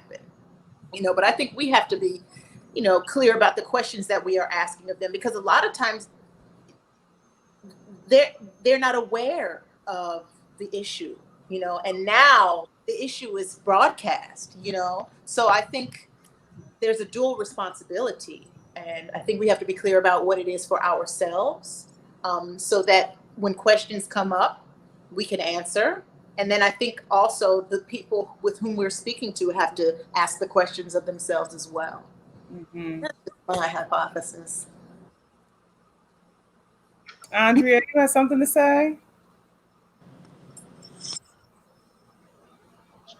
My neighborhood is so loud. They are playing Frankie Beverly out there. I don't know if y'all can hear it, but I'm being serenaded. Just in case, I just want to let y'all know Frankie Beverly is outside my window. Hashtag Harlem. Something in that article that I found that article was fascinating. And it was like, I felt like there was just like a bit, like the theater was like a big target, and there was just like darts just being thrown everywhere. And I just kind of imagine people ducking, trying to dodge those darts, because, the theater in general, like it would be really hard not to get right in that zone, with one of those darts she was throwing, because I mean, they're all guilty of it.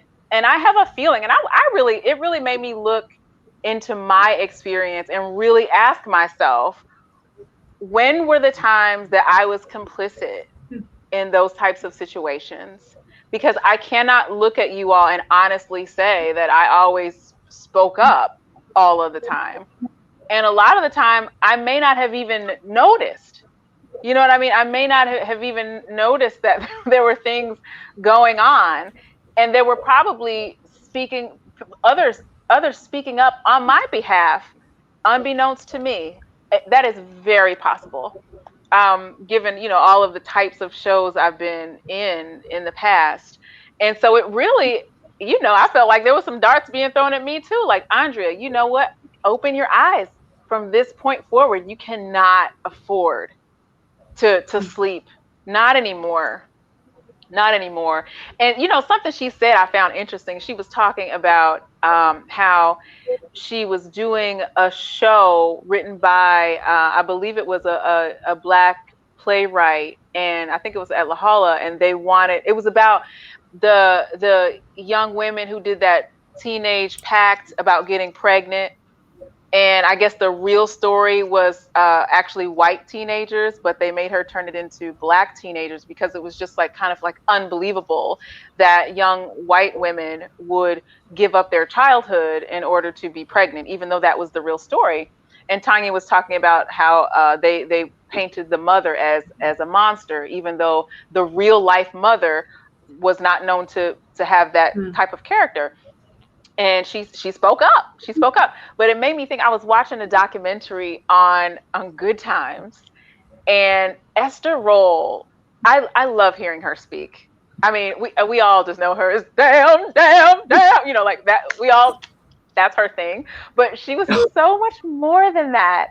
And she just speaks like a queen. Like, if you go listen to her interviews, you just, I don't know, she's like a goddess or something. But she was talking about how the network, they were hiring her to really, really lead the ensemble of actors for Good Times. And I think she was in like you know, the Negro Ensemble, and you know, she had worked really hard to earn respect of her peers and of producers and directors. And so they were kind of doing the show really around her. And when it came time to hire everybody, she said they were not trying to give her a husband. And she was like, no, my character, Florida Evans, she's gonna have a husband. And they were like, no, ma'am. No, ma'am. That's, you know, we're not used to that. We don't see the Black family as really being in a two-parent home. And she fought and fought and fought. And she said in the interview that she was the person responsible for bringing the Black father to American television. Mm.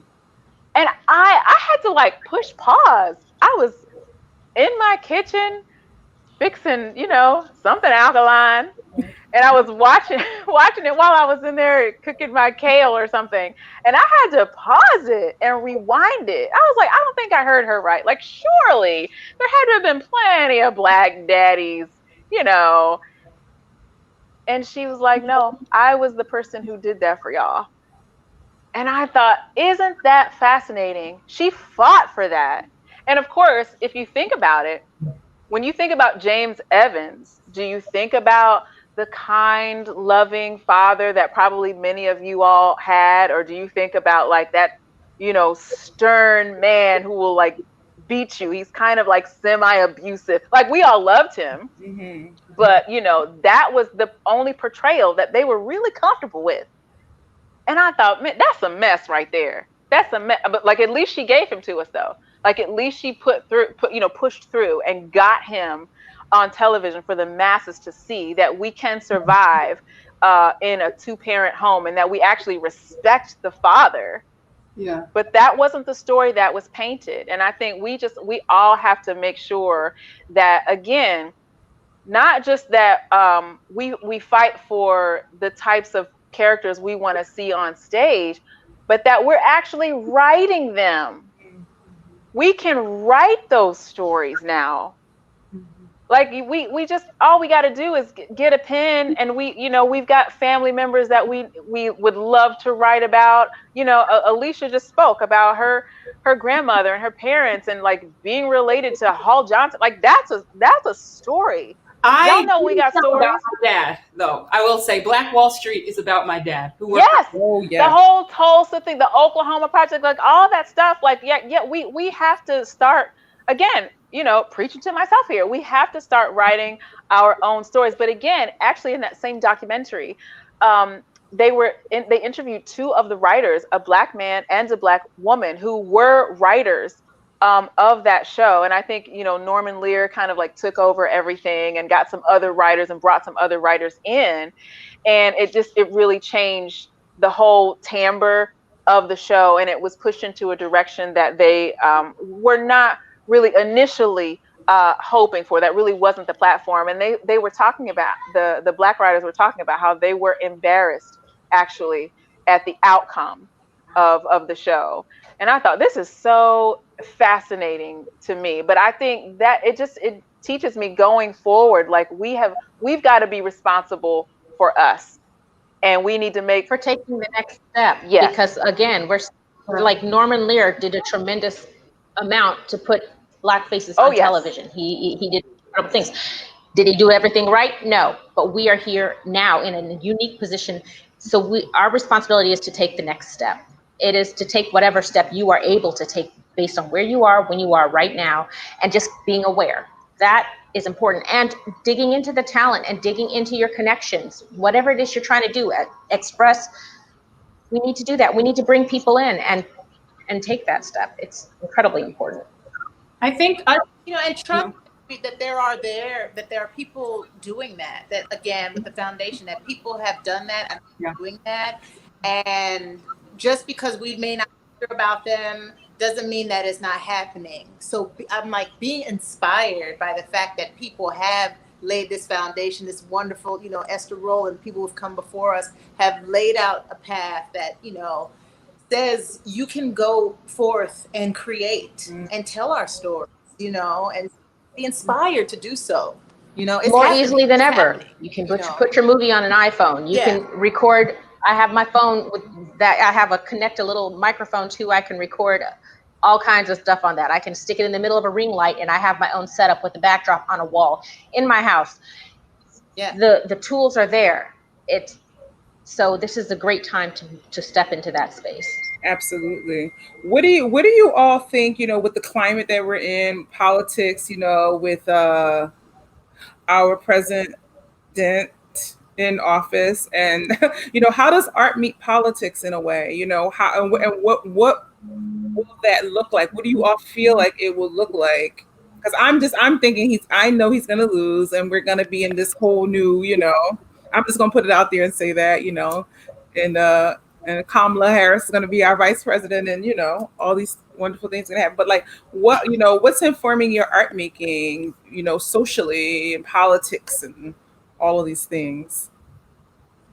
I'll just say I feel like it's a little more of art in spite of politics, because I don't think that politics are so much. The political vibe right now is everything's angled for you know, whatever their end game is, and it doesn't necessarily have to do with truth or reality a lot of times. Or so for me, a lot of that is art in spite of politics. What is truth? What do you see? What do you want to reflect? What do you want to share to the world? And how do you go about doing that, regardless of what the news soundbite is today? Right. And if that inspires you, then you use it too. So, you know, you can be inspired by anything. If politics inspires you, create something and know what you want to say about it when you do it. Right. Ooh, yeah. Yeah. I'd say your feelings. How are you feeling? What do you feel? You know, when I create, sometimes I just go from the depths of what I'm feeling and I just put it out there. Just like Alicia was, you know, saying. You know, I think we have to be honest. Music is the magic. That's my mantra. And, you know, as artists, we can transmute feelings that not everybody can necessarily articulate or even know what it is, you know, and we can be vessels for that. And I'm here for that. You know, we can transmute those feelings and make them live and make people understand and heal them and be a balm. That's where I'm at with it. That's how that's what I feel I can do now. That's what I'm feeling. I have a lot of friends who are really profound with resistance, with protest, in just profound ways that make me seem, by comparison, in some ways very quiet against them. But all teachers need students. And so I'm trying to be the best student that I can. And I'm trying to make every whisper in the street something that's gonna lift up somebody who, you know, I believe will come back and get me with the boat should the whole thing go underwater. Also, and a real thing with that is nobody really is trying to sink you under. So any of us using a classical voice or head voice or who know who, you know, I don't know who is the person? Thea Musgrave, the composer. I tried to friend her on Facebook. She accepted. It was so nice. I think it's because of one of you ladies put her and Facebook in my. But I was like, oh, I love her music. I'm gonna just look. I don't even know what I was gonna say. I'm so random. But oh yeah, the people who. But I'm not as great at that. But I follow the cues. I do the instructions. You don't want me to buy Goya? I'll buy another bean. That's fine. Thank you for leveling the harder work. But I try to really assist the people who agree the most with me. So where there's zero resistance, go far. I go so far. I go so far with people who are with me or seem to be with me that sometimes people watching are frightened. They're like, you really shouldn't. I'm like, no, they were on the playground too. They know there was one little black girl they didn't talk to as much. I'm the little black girl. I know they want to talk to. We can talk about this. You'd be surprised what people can hear when you just say something from your heart and you evidence that you will not put them on some kind of full blast for being a human being with a bunch of flaws, such as I have. So I tend to be patient in the public space, but in private, it's like, no, honey, you're the buck. You're the last chip before we put this whole dominoes, you the last domino. If you tip, you don't know what will happen. More people just have to tip. That could even be, I have a big audition.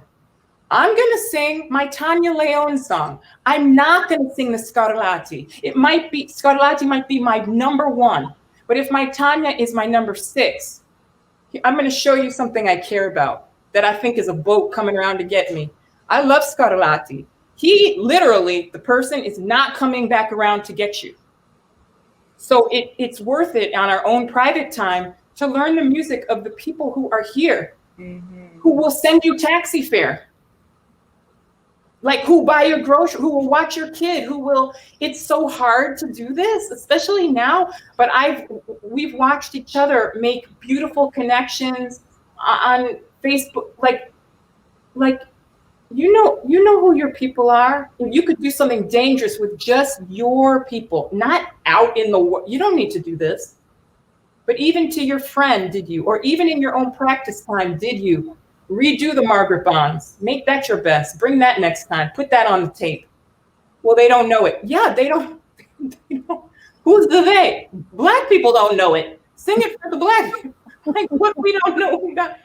Another partner for us. I got to shout out Carnegie Hall and Two Wings that Jason and I presented. They were like, "What do you want to do to tell the migration story?" And we were like, "These are the things we think we should do." And they were like, "Okay." Zero resistance. And I wanted 2 pianos on the stage. That is very expensive for that because it takes 7 guys who get paid well to move it. I was like, well, Joseph Joubert should have his own piano because that's who he is. And this is Carnegie Hall. Jason Moran should have his own piano. Let them heat up those strings the way they want for 2 hours. What is that? To hear these men play in one day, 7 men have to move it. What is that for me to ask? And when I asked, they were like, okay. So we just have to ask for more. And they can say no. They might say okay. It might be Black Girl Day. You just don't know. And they need you to have ideas. The idea that somebody is over you, they have all the ideas. No, they are going to keep all the cars from running into each other and casualties happening. They need ideas from you. Are your ideas good? They may not be. How do you find out? Do your idea on your friend. Do your idea in your phone. Send it to your mother. Put it on Facebook. See where it's going. You might be a genius that no one understands you. Or you might be a genius where it's terrible. You think no one understands you. There's really no way to know. You have to live your life forward. And when you're dead, they're going to tell you, was you a genius or not? Right. That's powerful. Yeah, that is very powerful. Everything you said, you were speaking to me. Don't be afraid to ask for more. And it might be Black Girl Day. It might be Black Girl Month. It might be Black Girl Year. Or it might be nominated. Yeah, with me. Mm-hmm. Karen, you are the queen of that. I just had this vision of you like calling your dad, and you were like, "Dad, I need a gown." Your father was like, Karen, I just bought you a gown. You were like, I have another recital. I need a gown. Thank you. I wish I had more of her in my maturity. Yeah. Oh my. And if they say no, you at least find out where the wall is. You find out where the wall is, and then you figure out how to go around it. But make you have to beat your wall. It's your wall. You can ask at your wall. What you have to beat down are the things that don't belong to you. Mm-hmm. And then Yep. Ownership. ask the question, the most outlandish questions, and for the things. That's what I got it. You know, the times I took that risk and asked. Mm-hmm. And you got it. Oh, But But what I didn't know that at 20. So I I'm know that always now. afraid to ask. I'm always Yeah. afraid to ask. Cool. Can I share with you guys a quote? I had to do a little presentation for my application. This is Kenny Leon, the director. He was interviewed in the New York Times, and I quoted this. To my white friends and colleagues, I want their help to create a more just world. My experiences have led me to know that if white citizens were honest with themselves, they can remember incidents where moments of racism entered into the atmosphere and they didn't say anything about it. Sometimes it could have been on the golf course. It could have been in a rehearsal hall. It could have been a corporate meeting. But now, when we have the ears of the world, there has to be a discussion, a dialogue, and especially for Broadway. It has to be a dialogue, and it can no longer be one way. There hasn't been enough listening with my well-intentioned white friends. And so to me, that is poignant because, again, you don't have to do that in front of the whole world. It can just be you with another person. And now we can say something. And I had to do it very recently with a friend of mine, a very, very dear friend of mine. And she was talking about something about a challenge for her daughter at Cornell. And I was like, well, it's harder for the brown kids. And she's like, but these kids, they're really struggling. And I just looked at her and I said, it's harder for the brown kids. And she stopped and she just looked me in the eye and she shut up. She took it. And I don't think I could have ever, ever, ever stopped her in that way. And so I think that's important too, that we are able to, in our private moments when this thing comes up, to be able to address it. Mm-hmm. And that takes power and that takes courage and all the things and vulnerability. So.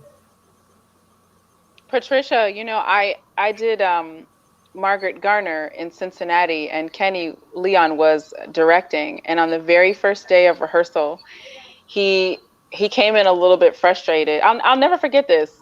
He came in very frustrated, and he said, you know, I was at the bar on the lunch break. It was like a little bar, cafe, or whatever, like near the theater. And he said there was a waitress that just kept passing by him, and he was like, "Excuse me, ma'am, oh, okay."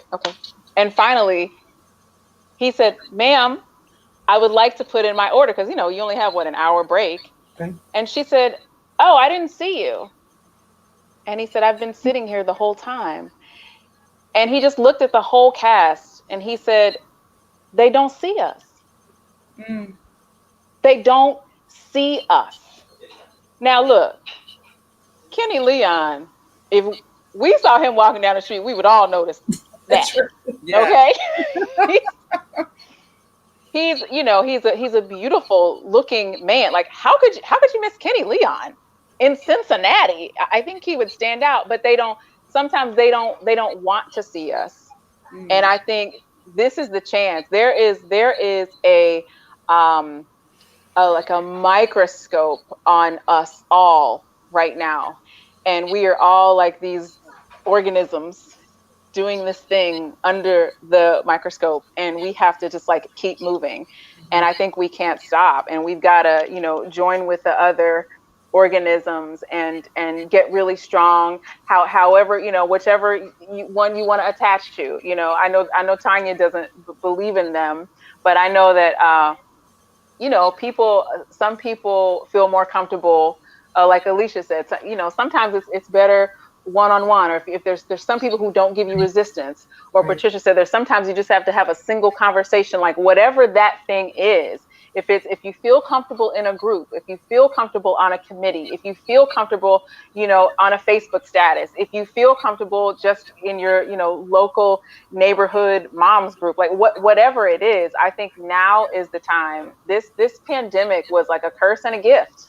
Yeah, I agree. And part of that gift, and I think I'm just choosing to think about all of the positive things about, there's a lot of negative things and they're so obvious, but I think we really need to focus on what can we gain from all of this. I mean, my gosh, our dear sister Karen has a talk show out of this whole thing. Yeah. You know, like what, I mean, I'm sure each of you has been doing something that's so special that you may not have done had this pandemic not happened, had George Floyd and all of the others who came before and after him been attacked, we wouldn't have some of those songs to sing, you know. And if our dear John Lewis hadn't just passed away during the pandemic, during the Black Lives Matter movement, you know, would there have been an awareness like there is now? So I think we got to keep doing this thing under that microscope and be strong and not let ourselves die.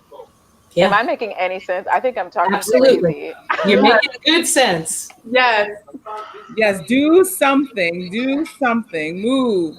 So we have a few more minutes. I want to hear what your dream project is and what you would like to leave with this beautiful group of people. And this talks, people know my talks stay up. I don't take them off. I don't make any money doing this thing. It's all just a labor of love from my fellow artists and for the people who support all of us.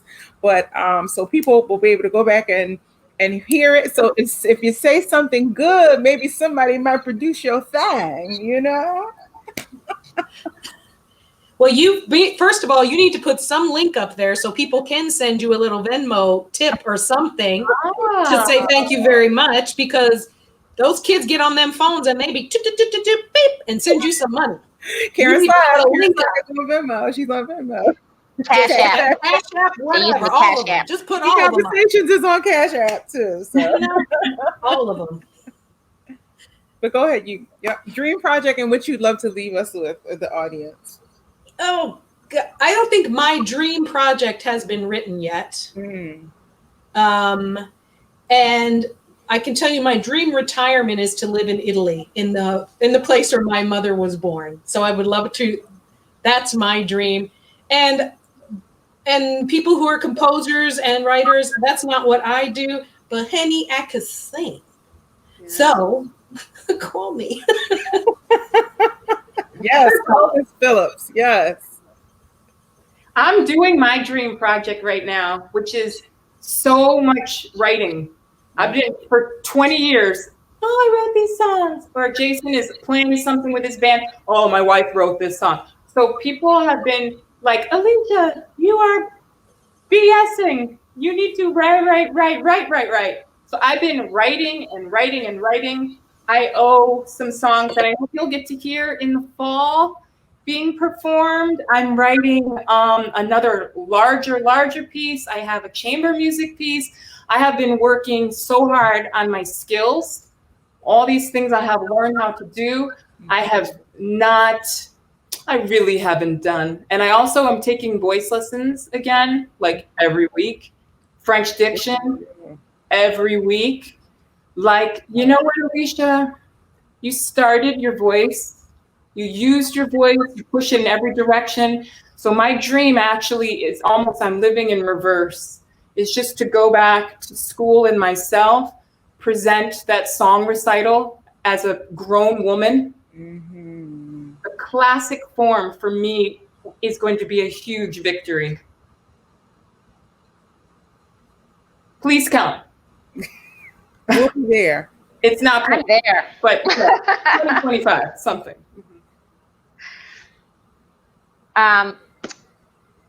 So this has been such an amazing experience. First of all, thank you all so much, and thank you, Karen. This is just incredible. For me, it's hard for me to pick one dream project because I'm always evolving, and I've had dream projects that have come to fruition or have changed. But right now, I am really excited about collaborating with some different artists in some different ways that allow us both, all to do what we do best in the same space, maybe around maybe a central theme and this changes based on the artists. I'm just excited about that. I'm also back in this, you know, I took some time off a couple years ago, took a break from singing. But even though I'm now have been singing a lot in the last couple of years, but going back to school, taking my lessons, my voiceover work in other areas. So I'm just constantly building and creating, but I am really looking forward to some collaborations that are coming up, and I can't wait to share them.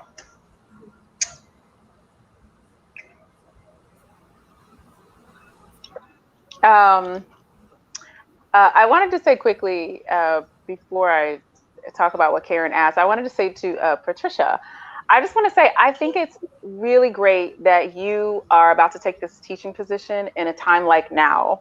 When you were speaking, I was thinking, this is the perfect time to like take in all of this new information and be able to like throw that back into these students who are finally going to get exposure to an academician who can be really open-minded, because I find a lot of teachers, some of them maybe haven't performed on Broadway like you have, and they only have kind of like a scholastic career, but you've actually been on stage, and you're in a time like now where the people are not boxing themselves in, and so you can teach from that standpoint. And so I just wanted to just wish you well in that. I think that's so incredible. Dream project, I think some kind of way I want to infuse food and artistry. I'm gonna think of it. I'm gonna think of exactly how to do it, but it will happen. So just keep me lifted up in that. And also, I just want to leave just a little something with everybody. Just find out what your passion is, and when you really hone in on that, like your passion, not the expectation of your parents or your teachers or your community, like find out what you really want to do, and then the opportunities will just be overflowing. I really feel that in my spirit. Like it comes to you when you put it out in the universe, as these women right now are talking about what their projects are that they want to do or that they are doing. Like, go ahead and say yours right now. Either go write it down or verbalize it, scream it, go write it, in lipstick on your mirror, whatever. Like, put it out there. Ruby Woo, by the way, is a really nice lipstick. Put it out there in the world. And, that's something that, I learned from Janinah, actually. She was just one of those people that was always putting this beautiful, positive energy out in the world. And I was like, look at this bottle of sunshine. Yes. And I really, I don't know. I want you to honor what your passion is. And I think you're just going to look at your phone one day and you're going to see texts and emails and Facebook messages where people want to contact you all of a sudden because you put it out there. So I just want to encourage you guys, and don't let anybody tell you what you can't do. That's beautiful. I love you, AJ. I love all of you. My dream project I am in the process of making now. It's my debut album, and it is the fusion, all that is me, classical, jazz, R&B, all of the things that inspire me.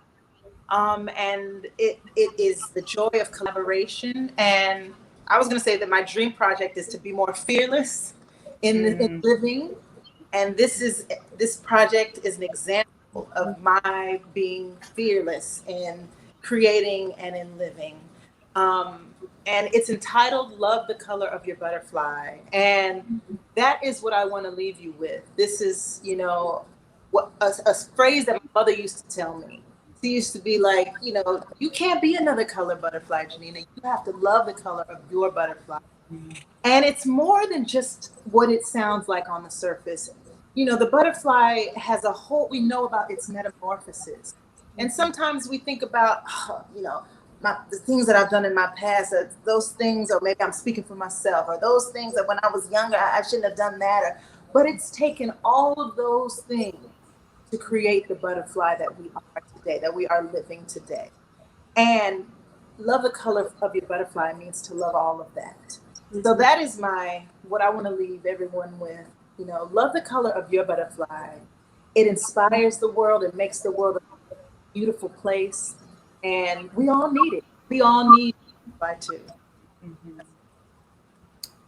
Wow. I mean, what do you say after that? It's, I find that as I get older, as I mature, outside of feeling more confident in what I want to say and how I, openly and how I feel, it, it is loving myself. It is loving the things. I mean, even something is like, everyone always says, oh, your lipstick. I used to hate my lips. I used to hate my eyes because people would tease me as a kid about having full lips and having very small eyes. And now I'm at this point where I'm mature and I'm embracing the thing that I used to get teased for the most. I'm embracing that butterfly, that part of me that I critique so hard, and so I'm thankful for you putting things like that out into the world to encourage, to keep doing the thing. I'm thankful for every single one of you. I am a fan of every single one of you. Patricia, we've not met, but I thank you for your courage and stepping out and following your dream, which, allow all of us to even believe it's possible to do the thing. I'm appreciative for my sisterhood and my friendship with Janinah and Andrea and Heather, and my growing now friendship with Alicia, and my admiration for her art. And I just, we have to keep each other lifted up. We have to keep each other inspired. We have to keep each other accountable. Andrea always knows I'm calling her and texting her like, what are you doing? But I'm just thankful. I'm thankful for this platform. I'm thankful for the blessings that you all have given me. And don't be a stranger. Come back. Let's do part 2. Heather, thank you for putting that thing down. Thank you for bringing us all together. Thank you. Oh, if I would get in trouble if I did not mention that today is Kenny Overton. So y'all gonna have to sing happy birthday. Kenny, we love you. Happy birthday, because we love you. I would get in trouble if I didn't. I don't think we can sing because it'll be all crazy. But anyway, thank you all for coming back every Thursday. Next Thursday. Oh, I'm gonna just say it. Marietta Simpson is coming to bless us next Thursday, honey. I know, Marietta Simpson. So I'm so excited to get to sit down and talk to my Philly sister. But I love y'all all. Thank you so much. Thank you, everybody. Thank you. Yes, and I will see y'all on the other side, as they say, right? Love you. Love you guys. Blessings to everyone. Thank you. You too, Heather. Thanks, Heather, for posting. Yes. Just put it out. Bye, everyone. Bye, everybody.